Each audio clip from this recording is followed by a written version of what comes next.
s'asseoir.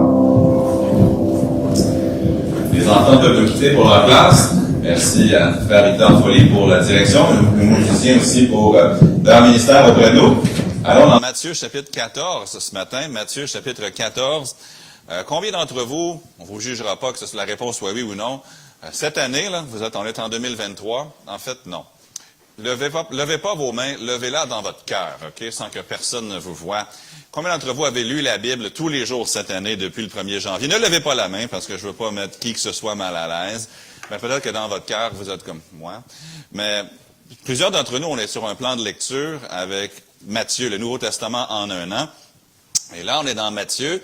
Et le message de ce matin vient carrément directement de mon culte personnel, alors qu'on lisait à travers Matthieu. Alors, dans Matthieu, chapitre 14.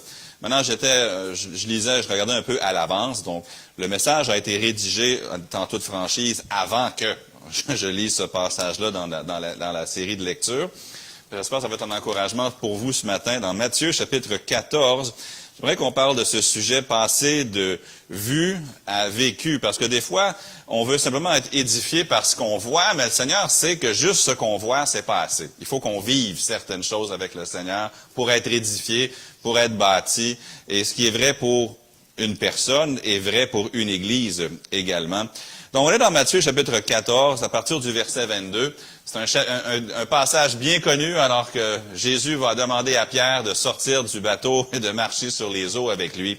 Matthieu 14, 22, aussitôt après, il obligea les disciples à monter dans la barque et à passer avant lui de l'autre côté pendant qu'il renverrait la foule. Quand il eut renvoyé, il monta sur la montagne pour prier à l'écart. Et comme le soir était venu, il était là, seul. Incroyable, madame, que le Seigneur Jésus, qui est le Fils de Dieu, ressentait tellement le besoin d'être seul avec Dieu, qu'il était prêt à renvoyer la foule, renvoyer même ses disciples pour être seul avec Dieu. Si lui avait besoin d'être seul avec Dieu, à combien plus forte raison, nous? La barque, déjà au milieu de la mer, était battue par les flots, car le vent était contraire. À la 4e veille de la nuit, Jésus alla vers eux, marchant sur la mer. Quand les disciples le virent marcher sur la mer, ils furent troublés et dirent, c'est un fantôme.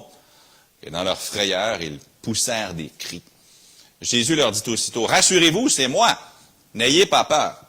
Pierre lui répondit, Seigneur, si c'est toi, ordonne que j'aille vers toi sur les eaux.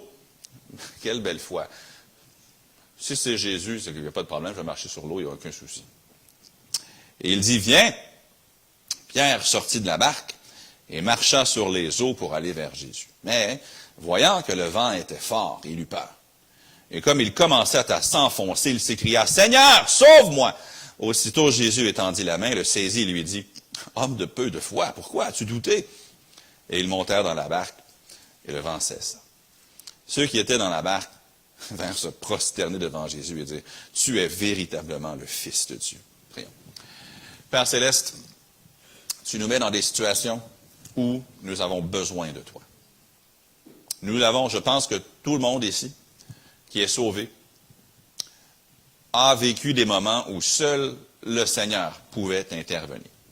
On peut demander des prières, on peut demander des conseils, on peut demander de l'aide, mais nous savons que l'homme ne peut rien et que c'est que toi qui peux. Et ces moments-là, même si nous les craignons peut-être quand nous les voyons venir dans le futur, deviennent, lorsqu'on les regarde dans le passé, les moments peut-être où nous avons été les plus édifiés, les plus bâtis dans notre foi. Beaucoup de nos témoignages que nous donnons viennent de ces moments-là. Je ne peux qu'imaginer comment ce moment-là a dû transformer Pierre pour de bon et le préparer pour les choses qui l'attendaient dans le service du Seigneur. Maintenant, aide-nous dans les quelques instants que nous avons à regarder avec des yeux frais ou des yeux nouveaux, un passage assez familier, et à réaliser ensuite que le Saint-Esprit a quelque chose de frais pour nous à travers ce texte ce matin. Maintenant, puisque nous sommes nombreux, les besoins de chacun et de chacune vont varier d'une personne à l'autre. Nous avons confiance que le Saint-Esprit va appliquer ce passage individuellement, personnellement, selon les besoins de chacun, afin que nous soyons tous édifiés, non pas par le pasteur, mais plutôt par le Saint-Esprit qui utilise la parole de Dieu pour faire cette œuvre. Et je le prie dans le nom du Seigneur Jésus. Amen. Vous savez, parfois, on cherche à être édifié simplement par ce que nous voyons. On veut être édifié par ce qu'on voit, mais au fond, lorsque Dieu bâtit une vie, il la bâtit pas tellement parce que nous voyons, mais il la bâtit parce que nous vivons. Pour être édifié, il faut que tu vives des choses avec Dieu. Mais moi, je vais être franc avec vous, j'aime apprendre par la vue. C'est fantastique d'apprendre par ce que nous voyons. Ça nous évite sans doute des épreuves et des maux de tête nombreux. Mais vous savez, j'ai vu des documentaires sur plein de pays, mais est-ce que je connais vraiment ces pays-là? On est allé au Mexique il y a quelques années. J'ai vu beaucoup de documentaires sur le Mexique, j'ai vu des documentaires sur les cartels de drogue du Mexique, j'ai vu plein d'affaires sur le Mexique, mais je comprends un peu mieux le Mexique pour une raison. J'ai pris un avion, je suis allé au Mexique, je suis allé dans un village, même pas dans une place de villégiature, on était dans le village, avec les Mexicains qui, eux, ne parlaient ni français ni anglais. Moi, je parlais pas vraiment l'espagnol. J'ai appris à voir comment ils vivaient. Je suis pas un expert sur le Mexique, mais je comprends un peu mieux le Mexique parce que j'ai vécu une semaine au Mexique. C'est la même chose avec d'autres sujets. Tu peux le voir, tu peux regarder un documentaire, tu peux lire un livre, mais tant que tu ne l'as pas vraiment vécu, tu ne peux pas vraiment dire que tu as grandi ou que tu comprends. Nous n'apprenons pas tellement par l'observation autant que par l'expérimentation. Maintenant, mettez-vous dans les chaussures, dans les sandales des disciples de Jésus. Ils ont vu beaucoup de miracles, n'est-ce pas déjà? Ils ont vu des hommes marcher qui étaient boiteux, ils ont vu des aveugles voir, ils ont vu des sourds entendre, et ils connaissent la puissance de Jésus. Ils savent ce que Jésus peut faire. Ils savent que l'aveuglement, ce n'est pas un défi pour Jésus. Ils savent que la surdité ne prend qu'un mot de Jésus pour disparaître. Ils savent que la lèpre, si Jésus touche un lépreux, la lèpre s'en va. Ils savent que tout mal, qu'il soit médical ou qu'il soit démoniaque, une parole, même toucher le bord de son vêtement, et c'est fini. Rien n'est une difficulté pour Jésus. Mais ici, dans Matthieu 14, c'est pas les autres qui vont avoir besoin de Jésus. C'est eux. Ils ne vont pas voir Jésus faire quelque chose. Ils vont vivre Jésus qui fait quelque chose. Et ils vont être édifiés. L'épreuve de plus va les frapper dans la zone de confort de plusieurs d'entre eux. Pas tous, mais quand même, vous avez ici certains pêcheurs dans la barque. Ils sont sur la mer. Ils sont au bureau, honnêtement. Ils sont à la maison. Ils sont chez eux. Ils sont peut-être même à l'endroit où ils vont relaxer, pour certains d'entre eux. Il y a plusieurs pêcheurs professionnels, habitués à la mer de Galilée. Mais ils ont vu déjà beaucoup de choses à divers degrés de grandeur. Ils ont vu beaucoup de choses de leurs yeux à divers degrés de gravité. Et tout ce que Jésus fait est grandiose et merveilleux. Mais ce soir, ils vont être poussés au-delà de leur force, au-delà de leur capacité dans une zone où seul le pouvoir de Jésus-Christ dans leur vie suffit. Ils vont être édifiés ici. Ils vont être bâtis, pas par la vue, mais ils vont vivre quelque chose. Donc on remarque premièrement que le Seigneur oblige ses disciples à être dans des situations d'édification. Frères, sœurs, je pourrais prêcher 31 jours en ligne. On pourrait venir tous les prédicateurs invités du monde. On pourrait donner des témoignages. On pourrait regarder des films.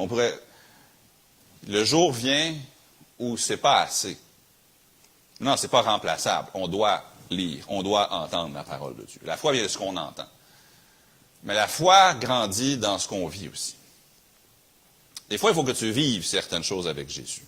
Tant que tu ne l'as pas vécu, tu sais, mais ton cœur n'est peut-être pas affecté comme il devrait l'être. Remarquez ce que Jésus fait au verset 22. Ça dit, aussitôt après, il oblige. Je n'ai pas donné le choix. Je me posais la question. Est-ce que c'est en français? Je suis allé voir en anglais, puis c'est pareil. Finalement, j'ai dit, bon, on va régler la chose. Je suis allé voir dans le grec. Non, c'est le bon mot. Il les a poussés, là. Les force à aller dans le bateau. Il leur dit pas, il y a un bateau si vous aimeriez. Non, non. Il les dit, vous, dans le bateau. Go, allez, on va dans le bateau. Il les oblige à aller là-dedans, dans le bateau. Honnêtement, dans ma vie personnelle, j'aimerais que toutes les leçons spirituelles me viennent par la lecture ou par l'observation. Honnêtement, qui d'entre vous aimait souffrir? Personne. On comprend le besoin de la souffrance, mais il n'y a pas de plaisir dans la souffrance. Je n'ai pas vraiment le désir de souffrir, vous non plus.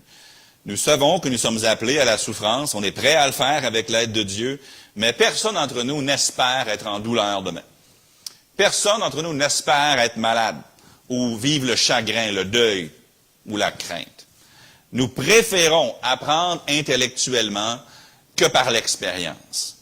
Si l'expérience est pénible, on aimerait mieux apprendre. Et des fois, on apprend par la lecture. Des fois, on apprend, mais personne ne devient un homme fait juste en lisant. Personne ne devient un homme mature en Christ seulement par l'observation. Jésus sait que ses disciples ne seront pas des hommes de foi juste parce qu'ils ont vu un démon sortir de quelqu'un d'autre. Jésus sait qu'ils ne deviendront pas des hommes de foi seulement parce qu'ils ont vu un aveugle commencer à voir, ou parce qu'ils ont vu un muet commencer à parler, ou parce qu'ils ont vu un boiteux commencer à marcher. Jésus sait qu'ils ne deviendront pas des hommes de foi seulement par la vue. Ils vont le devenir par la vie. Jésus sait que l'édification vient parce que nous vivons, et non seulement parce que nous voyons. Vous allez vivre des choses. Je vais vivre des choses que je n'ai pas vues venir, mais que si je ne les avais pas vécues, je ne deviendrais jamais une personne accomplie en Jésus-Christ. Maintenant, je ne dis pas que la parole de Dieu est remplaçable et qu'on devient un disciple seulement par l'expérience. Non. Mais Jésus va prendre ce que vous apprenez et le mettre en pratique dans la vie. Les promesses que vous avez mémorisées, comme par exemple notre verset du mois, vous allez mettre en pratique la parole de Dieu, vous verrez que Josué 1,8 est vrai. D'ici là, ça reste ici, mais l'expérience embarque aussi. Le Seigneur sait que nous avons besoin d'être placés dans des positions d'édification qui dépassent ce que nous avons vu et qui vont faire que notre foi n'est pas un concept, mais c'est personnel. C'est pas juste quelque chose que nous savons intellectuellement est vrai, c'est quelque chose que nous pouvons être les témoins. Jésus a dit, il n'a pas dit, vous serez mes philosophes, il a dit, vous serez mes témoins. Et vous recevrez une puissance, le Saint-Esprit survenant sur vous, et vous serez mes témoins. Tu ne peux pas être un témoin si tu n'as rien vécu. C'était pas là. Si tu ne sais pas que c'était vrai, tu ne peux pas être un témoin. Vous savez, ce que vous avez vécu vous bâtira davantage que ce que vous avez vu. Demandez à quelqu'un qui a souffert si la grâce de Dieu est suffisante. Il va vous dire oui. Quelqu'un qui n'a pas souffert peut vous dire « Ouais, j'ai lu que... » Mais l'autre peut dire « Je sais que... » Un exemple un peu humoristique. Savez-vous combien de cantiques je peux jouer au piano? 0. Si vous me dites, Chris, ce matin, il ne se sentait pas bien, j'invente quelque chose, là, et le pasteur Léveillé va jouer à la place de Chris, j'aurais pas été capable. Ce qu'il vient de faire au piano, j'aurais été incapable de le faire. Pas capable. Même pas la première mesure. Savez-vous pourquoi? Mais honnêtement, on penserait que je saurais jouer le piano. Moi, savez-vous pourquoi? J'ai vu des centaines de cours de piano dans ma vie. J'ai fait le souper pendant qu'il y a un cours de piano qui se passe à 10 pieds de moi dans la maison. Des fois, j'essaie de me concentrer sur ma lecture et puis j'entends 1, 2, 3, 4. Puis là, t'as pas la bonne position. Non, ça c'est Do majeur. J'entends tout ça tout le temps, constamment, mais je sais pas jouer le piano. Souvent, je suis assis là, je regarde ma femme donner un cours de piano. J'en ai vu des centaines de cours. Ça fait 20 ans cet été que je suis marié à la prof de piano. J'en ai vu des cours. Des fois, j'entends la chose que le fait, je sais déjà ce qu'elle va dire. Je peux dire, elle va l'arrêter dans 3, 2, 1. Oh, arrête! Je savais, je le voyais venir. Malgré tout ce que j'ai vu, en piano, je suis un 0. Complet 0. Parce que observer quelqu'un qui joue un instrument, ça t'aide pas à apprendre à jouer l'instrument. Regarder quelqu'un jouer, c'est pas assez. Tant que tu ne t'assois pas devant l'instrument et que tu ne vis pas pendant longtemps avec l'instrument, que tu ne mets pas tes mains dessus, que tu fais pas des erreurs, que tu fais pas corriger, que tu n'apprends pas le doigté, que tu fais pas des gammes, des arpèges, que tu fais pas les exercices, tu n'apprends jamais à jouer à ça. Même moi, j'ai joué d'autres instruments. Un des instruments que je jouais quand j'étais adolescent, c'était le saxophone. J'ai pris des cours de saxophone, je jouais dans un orchestre. Vous savez, le saxophone, quand tu commences, c'est très désagréable.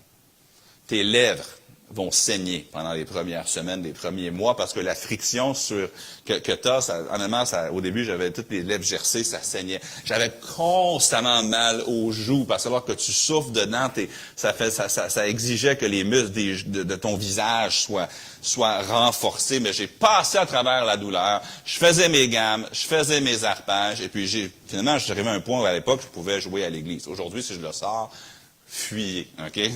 Mais apprendre à jouer un instrument, ça se fait pas en voyant. Ça se fait en vivant, puis en pratiquant, puis en appliquant.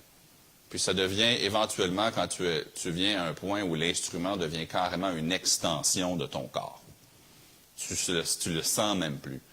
Il est juste là, puis ce qui est dans ton cœur, ce qui est dans tes sentiments, ce qui est dans ta tête, sort par tes doigts, sort par ton souffle. Puis là, un bon instrumentaliste, il vit à travers son instrument. Mais juste voir, non, c'est pas suffisant. Remarquez encore le verset, au verset 22. Ça dit, il obligea ses disciples. Si vous êtes un disciple de Christ, il est nécessaire que Christ vous oblige à passer par des mers orageuses. Qu'il vous oblige à vivre des situations qui vont vous édifier, vous bâtir, au-delà de tout ce que vous avez lu ou de tout ce que vous avez entendu. On doit apprendre. La foi vient de ce qu'on entend. Mais elle devient forte, cette foi-là, selon l'épître de Jacques, lorsque vous avez vécu dans cette foi-là. La preuve, Jacques chapitre 1, les versets 2 jusqu'à 4. Dans Jacques 1, 2 à 4, il nous dit, « Mes frères, regardez comme un sujet de joie complète les diverses épreuves auxquelles vous pouvez être exposés, sachant que l'épreuve de votre foi produit la patience. Mais c'est incontournable, il faut que la patience accomplisse parfaitement son œuvre, afin que vous soyez parfaits et accomplis sans faillir en rien. Il faut passer par des choses. Tant que vous n'avez pas passé par des choses, vous serez un chrétien immature. Il faut, si vous voulez être édifié, si vous voulez être bâti, il faut que Christ vous oblige à passer par des choses que peut-être vous auriez préféré éviter, mais Christ sait que tant que vous ne traversez pas ces choses-là, vous ne serez jamais parfait et accompli et vous aurez des failles. Si vous voulez être édifié et devenir accompli, il faut que le Seigneur vous oblige à traverser certaines choses. L'édification par les bouquins, c'est bien. Par les livres. L'édification par les messages prêchés, par l'observation, c'est bon. Mais si vous voulez devenir des hommes faits, des femmes accomplies, oui, il faut lire, oui, il faut entendre, mais il faut aussi vivre.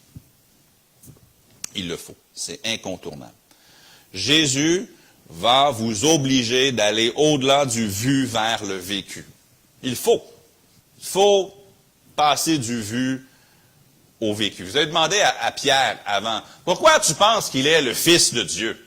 Il aurait dit, je l'ai vu ouvrir les yeux des aveugles, personne ne peut faire ça.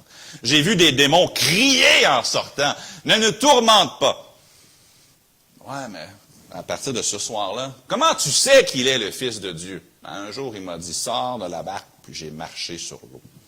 Je sais, il est le Fils de Dieu. Mais remarquez deuxièmement, dans le verset 23, ça peut paraître intimidant là, il nous oblige à passer par ça. Mais remarquez deuxièmement que le Seigneur prie pour l'édification des disciples. Verset 23. Donc, il les oblige à monter dans la barque, à passer avant lui de l'autre côté pendant qu'il renverrait la foule. Quand il l'eut renvoyé, il monta sur la montagne pour prier à l'écart. Et comme le soir était venu, il était là seul. Le texte ne dit pas explicitement que Jésus priait pour eux, mais je suis convaincu qu'il le faisait. Matthieu, ici, est dans le bateau. Il ne nous rapporte pas le contenu de la prière de Jésus, Matthieu est dans le navire avec les autres. Évidemment, par l'inspiration du Saint-Esprit, il aurait pu l'écrire, mais le texte ne nous dit pas exactement pourquoi Jésus priait. Mais on sait qu'il a prié longtemps. C'est encore clair, probablement, quand il renvoie la foule. On est vers le soir. Mais, quand il vient les voir sur la mer, il vient, selon le verset 25, à la 4e veille de la nuit. Ça, c'est entre 3h et 6h le matin. Donc, ça fait un bout, là, déjà, qu'il prie, probablement. Il les avait obligés d'embarquer dans le bateau après avoir renvoyé la foule. Je ne pense pas qu'il les a renvoyés à minuit. Il aurait même pu se rendre à la maison. On sait, selon Jean 6 et le verset 19, un passage parallèle, que les disciples ont eu le temps de ramer entre 20 à 30 stades. Ça, c'est entre 3,5 et 5,5 kilomètres qu'ils ont fait à la rame. C'est loin, là. Moi, honnêtement, quand je prends mon kayak l'été, quand j'ai fait 1 kilomètre, je suis fatigué. Me rendre au pont La Chapelle, pas loin de chez la famille Amédenou, sur la rivière des Prairies, ça me prend 1h30 environ, me rendre en kayak, là. Donc, je peux juste imaginer, là, de ramer sur une mer orageuse 3,5 à 5,5 kilomètres. Ça fait un bout, là, que Jésus prie seul. Pourquoi est-ce qu'il priait? Bon, la réponse est un peu hypothétique. On sait que Jésus s'en va vers la croix. Il vient juste de recevoir les nouvelles au début du chapitre que Jean-Baptiste, son cousin, vient de se faire couper la tête par Hérode. Je peux juste imaginer à quel point ça doit ramener dans son humanité. Jésus sait que lui, bientôt, il va donner sa vie. Il a besoin du soutien de son Père céleste. Je peux imaginer qu'il prie là-dessus. Mais je crois qu'il prie aussi pour les disciples. En fait, nous savons qu'il est parfaitement au courant de ce que les disciples traversaient. Il y a un passage parallèle dans l'Évangile de Marc qui nous dit que Jésus les voyait même pendant que lui était sur la terre. Ça dit, le soir étant venu, la barque était au milieu de la mer et Jésus était seul à terre. Il vit qu'ils avaient beaucoup de peine. Il les voit. Il vit qu'ils avaient beaucoup de peine à ramer, car le vent leur était contraire. À la 4e veille de la nuit environ, il alla vers eux, marchant sur la mer, et il voulait les dépasser. Jésus, il voit ce qu'il traverse. Il les a obligés à aller dans le bateau. Là, il est seul. Alors qu'il prie, il garde un œil sur ses disciples. Peut-être qu'il prie pour la force pour d'aller à la croix. Peut-être qu'il prie à cause de ce qui est arrivé à Jean-Baptiste. Mais il prie, puis il est sur terre, puis il voit la petite barque sur l'eau.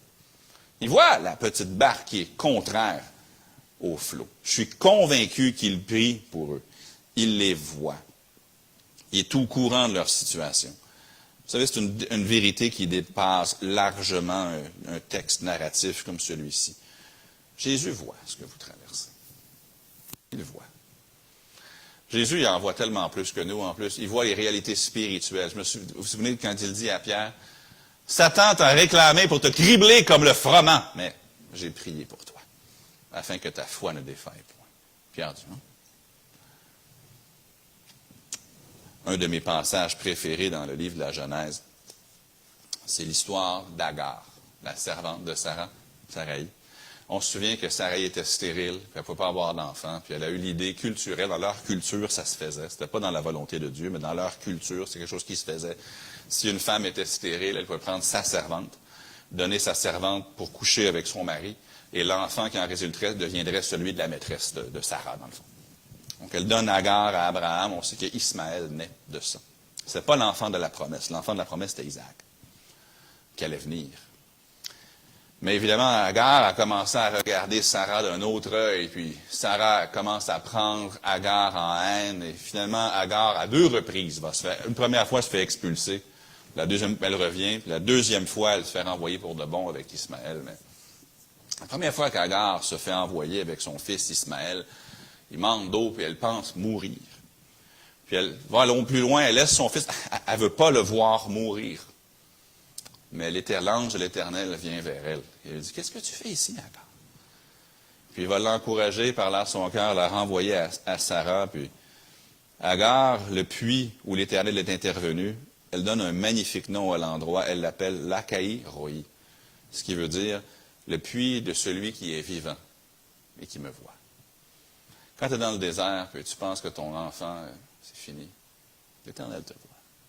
Quand tu souffres dans ton âme, Pas juste dans ta peau, mais dans ton âme. L'Éternel te voit. Jésus, il voit ses disciples sur la mer. Là. Puis il voit ça fait 5,5 kilomètres qu'ils rament depuis des heures et des heures et des heures. En passant, ils sont obéissants parce que Jésus leur a dit, allez de l'autre côté. Il aurait pu dire, ça ne marchera pas, on expliquera à Jésus plus tard. Non, ils sont allés pareil. J'apprécie leur résilience là-dedans. Quelqu'un d'autre aurait fait 180 et retourné, mais pas eux. Mais le Seigneur les voit. Il voit Nathanaël. On ne sait pas pourquoi Nathanaël était sous le figuier, mais quand Jésus rencontre Nathanaël, il lui dit, quand tu étais sous le figuier, je t'ai vu. Oh, tu es vraiment le Dieu. Qu'est-ce qui est arrivé sous le figuier? J'en ai aucune idée. Est-ce que c'était une tentative de suicide? Est-ce que c'était un divorce? J'en ai aucune idée qu'est-ce qui arrivait sous le figuier. Mais je sais que c'était douloureux pour Nathanaël à un tel point que c'était quand j'étais sous le figuier. Puis Jésus dit, quand tu étais sous le figuier, je t'ai vu. Aucune idée c'était quoi. Puis ici encore, sur la mer, Jésus les voit. J'imagine, je suis convaincu qu'il prie pour eux. Peut-être pas seulement pour eux, mais certainement qu'il prie pour eux. Mais troisièmement, je veux qu'on remarque aussi que la vue, elle est trompeuse. À 2 reprises dans notre passage, Pierre ou les disciples vont voir quelque chose et ça va les induire en erreur.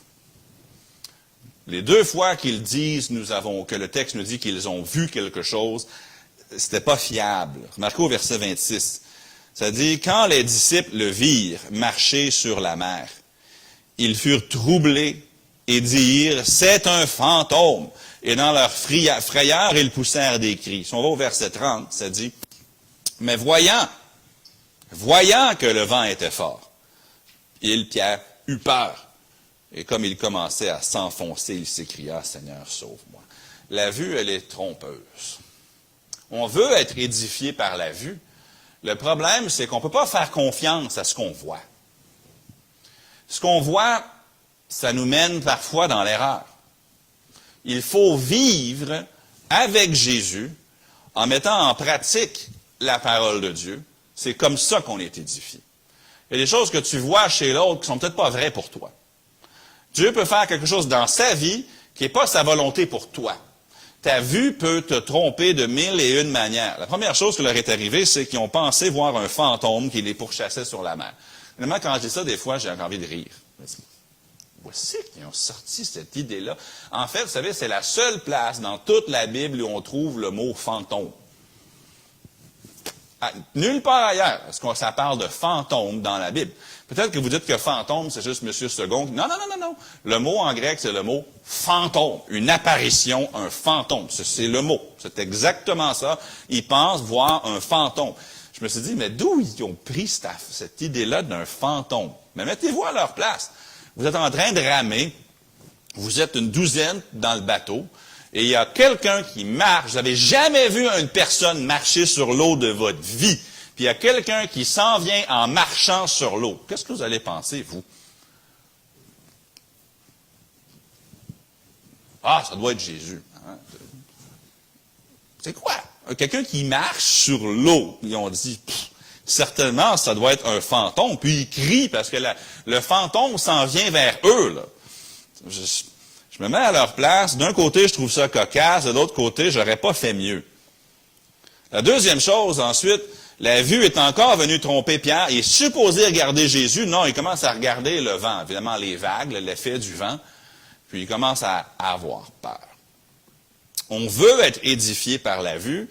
Comme on l'a dit, on aime ça, juste voir Dieu faire quelque chose, puis dire, ah, ça c'est mon Dieu!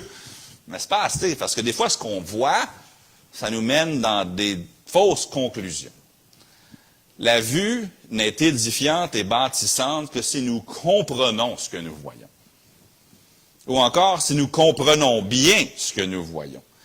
Mais la vue nous donne souvent de fausses informations. Par exemple, vous pouvez avoir un ami qui est malade. Vous priez pour lui. Dieu le guérit. Vous l'avez vu. Peut-être pas vu un miracle. Vous avez vu qu'un jour il est à l'hôpital, puis vous avez vu le médecin dire « quittez », je ne sais pas ce qui est arrivé, mais ça, vu. La conclusion. Si je tombe malade, Dieu va me guérir. Pas nécessairement. J'ai vu Dieu faire ça. Donc, Dieu va faire ça pour moi aussi. Je peux voir quelqu'un qui aime Dieu. Ah, ça, c'est un homme qui aime Dieu. Regarde comment il est riche. Conclusion. Si j'aime Dieu, je serai riche. Tu ne peux pas apprendre juste par la vue. Il faut que tu apprennes par la parole, puis qu'ensuite, la parole soit prouvée comme étant vraie dans ta vie. Vous ne serez jamais pleinement édifié seulement en voyant, parce que la vue nous fait peur. La vue, des fois, nous donne de fausses informations. La vue, des fois, nous pousse à de fausses conclusions. Tu ne peux pas être édifié par la vue seulement. Souvent, tu es troublé à cause de ce que tu vois. Honnêtement, regarder les nouvelles, ça ne m'édifie pas du tout. Des fois, même, ça me cause pas de l'anxiété grave, mais un peu quand même. Je me dis, où est-ce que ça s'en va? Dans quel monde est-ce que je vais élever mes enfants? Mes petits-enfants, si j'en ai, si le Seigneur ne revient pas avec, quel genre de... C'est bien vu. Mais Jésus édifie en intervenant dans ta vie indépendamment de ta vie. Remarquez au verset 31. Aussitôt Jésus étendit la main, le saisit et lui dit, « Homme de peu de foi, pourquoi as-tu douté? »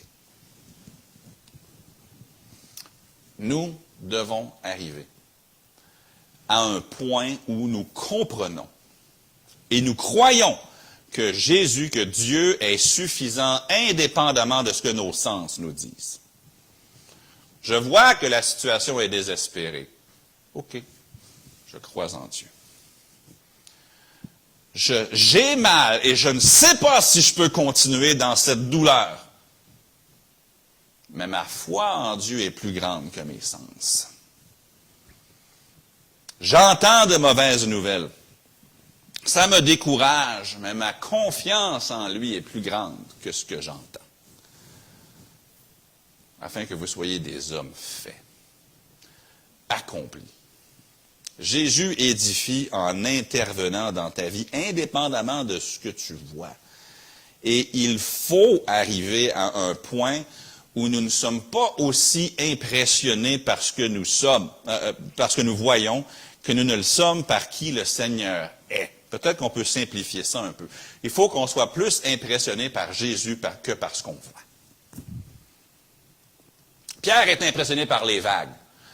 Les disciples aussi. Mais à la fin, tu es vraiment le Fils de Dieu. Ils sont plus impressionnés par Jésus que par les vagues. Mais ça, c'est nouveau. Avant, ils étaient plus impressionnés par les vagues que par Jésus. Mais là, ça a changé. Pourquoi? Parce qu'ils n'ont pas seulement vu, là, ils ont vécu. J'aime ce que le verset dans Marc 6, qui est le passage parallèle, nous dit.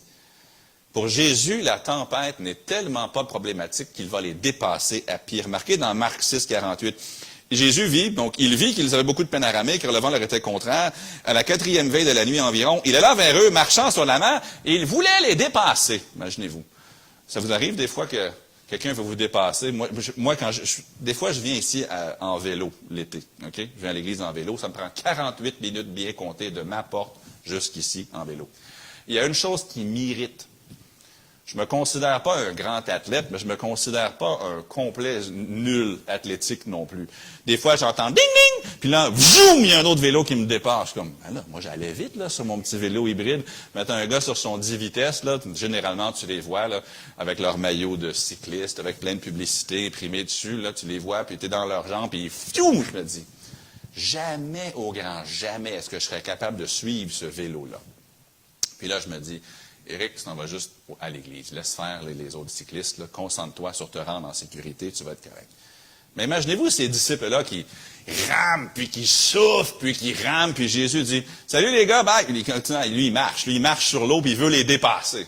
C'est comme si Jésus leur dit « La tempête, pour moi, c'est même pas un obstacle. Ça m'empêche même pas de prendre une marche. » Pour Jésus, la tempête n'est pas un problème. Il veut les dépasser. Nous, on peut ramer de toutes nos forces dans les situations. Jésus nous dépasse juste en marchant. Jésus peut marcher là où les hommes font naufrage. Jésus n'en fait plus sur ses sandales que l'homme n'en fait avec un bateau. lorsque ta confiance en Dieu est plus grande que ta crainte, tu sais que tu as été bâti par le Seigneur. Tu as été édifié. Car, 2 Corinthiens 5, 7 nous dit, nous marchons par la foi, non pas par la vue. Les disciples allaient de nouveau un jour être placés dans des situations où leur confiance en Dieu allait être plus grande que leur vision des circonstances. Dernier verset que je mets à l'écran ce matin, c'est dans Jean 21, versets 18 à 19. Le même homme là, qui a marché sur l'eau avec Jésus, Pierre, reçoit ces instructions de Jésus. En vérité, je te le dis, quand tu étais plus jeune, tu te saignais toi-même et tu allais où tu voulais. Mais quand tu seras vieux, tu étendras tes mains et un autre ceindra et te mènera où tu ne voudras pas. Il dit cela pour indiquer par quelle mort Pierre glorifierait Dieu. Et ayant ainsi parlé, lui dit, « Suis-moi. » Je pose une question qui va demeurer sans réponse. Je vais laisser la question juste suspendue dans l'air. Si Jésus dit à Pierre, « Sors du bateau, marche avec moi sur l'eau. » Et qu'à la conclusion de ça, Pierre dit que tu es le Fils de Dieu. Ça n'aide pas Pierre un jour quand il va devoir encore être obligé dans quelque chose qu'il ne veut pas. Ça ne va pas l'aider dans cette épreuve ultime qui va faire face un jour à Rome, de savoir qu'il le fait avec l'aide de celui qui un jour lui a dit « Sors de la barque puis marche avec moi sur l'eau ». Si Pierre ne vit pas des événements comme celui-là, est-il prêt à souffrir pour Jésus plus tard? Est-ce qu'il est prêt par la grande épreuve à Rome et d'autres avant ça, s'il n'a pas vécu l'épreuve sur la mer de Galilée? Nous aussi, on veut que Dieu nous emploie pleinement pour sa gloire. On veut devenir des gens accomplis par la foi, mais il faut que Dieu nous édifie pour ça. Il faut qu'il nous bâtisse, et cette édification doit dépasser la vue. Ça doit devenir l'édification qui ne viendra pas seulement par la vue, mais qui vient par la vie. Lorsque le Seigneur va vous obliger à passer une difficulté, allez-vous douter son amour pour vous ou allez-vous comprendre qu'il cherche à vous bâtir, à vous édifier? Puis êtes-vous prêt à ce que votre vue sur Christ soit supplantée et complétée par votre vie avec Christ? Verset, pas pour le ramener chaque dimanche, mais Josué 1,8. Afin d'obéir selon tout ce qui est écrit, ce qui est prescrit là. C'est alors que tu auras du succès. Quand ce que tu entends, ce que tu lis, ce que tu apprends, ce que tu vois, c'est ce que tu fais, c'est là que... Quand ce que tu vois dans la Bible devient ce que tu vis, c'est là que tu auras du succès dans tes entreprises. C'est alors que tu réussiras. C'est là que tu es édifié. C'est là que tu es bâti. C'est là que tu deviens un homme accompli. C'est là que tu deviens un homme fait. Mais il faut que ce qu'on voit devienne ce qu'on vit. Et c'est à ce moment-là. Donc, quand Jésus vous force, vous oblige à aller dans une situation, ah non, je ne veux pas ça. C'est parce qu'il veut vous bâtir. Il ne vous abandonne pas. Il voit exactement, je crois qu'il prie pour vous, il vous soutient. Puis il vous prépare pour que vous deveniez un homme, une femme accomplie, propre à toute bonne œuvre, par qui il peut se glorifier et qui aura un impact pour lui et qui aura des récompenses au ciel. Il le fait, mais pas seulement par la vue, il va le faire par la vie. Père Céleste, merci pour l'exemple des disciples et comment ils sont venus à cette magnifique conclusion que tu es vraiment le Fils de Dieu. En toute transparence, des fois, c'est beaucoup plus agréable de lire une biographie et de voir comment tu as délivré quelqu'un ou tu les as soutenus dans leur faiblesse que de voir passer par cette même faiblesse nous-mêmes. Mais tu sais, selon Jacques 1 et d'autres passages aussi, que nous avons besoin de vivre des choses au-delà de les voir pour être bâtis. Aide-nous dans ces moments d'épreuve. Peut-être qu'il y a des gens présents aujourd'hui qui le passent en ce moment. Ça peut être physique, ça peut être financier, ça peut être familial, ça peut être tant d'adjectifs qu'on pourrait y mettre. Aussi variés que les situations de vie que les humains vivent. et qui feront en sorte que nous avons besoin de vivre ces choses avec toi, pour de l'autre côté de la tempête dire oui, tu es vraiment le Fils de Dieu, et d'être prêt à te servir et avoir un impact pour toi. Aide-nous dans ces moments-là à ne pas regarder la tempête, à ne pas penser, nous laisser influencer ou berner par ce que nous voyons, nous laisser tromper par nos conclusions de ce que nous avons vu ou entendu, mais plutôt de marcher par la foi, les yeux fixés sur Christ en pleine confiance envers toi. Bâtis-nous, édifie-nous, nous le prions au nom de Jésus. Amen. Gardez les têtes courbées, les yeux fermés. Peut-être que vous passez par quelque chose maintenant. Peut-être vous passez par, connaissez quelqu'un près de vous qui passe par quelque chose. Le moment est bon pour prier pour eux, là. Priez que le Seigneur les soutienne dans leur foi. Priez que le Seigneur les soutienne dans leur épreuve. Peut-être c'est vous. Peut-être que présentement, vous êtes dit, ah, mais là, présentement, ma vie va bien. Quelqu'un a bien dit que tous les chrétiens sortent d'une épreuve ou se dirigent vers une épreuve. Mais les épreuves, on va en avoir. Alors, je vous demande, est-ce que vous êtes prêts à y faire face par la foi? Pas par la vue, mais dans que votre vie avec Christ vous bâtisse.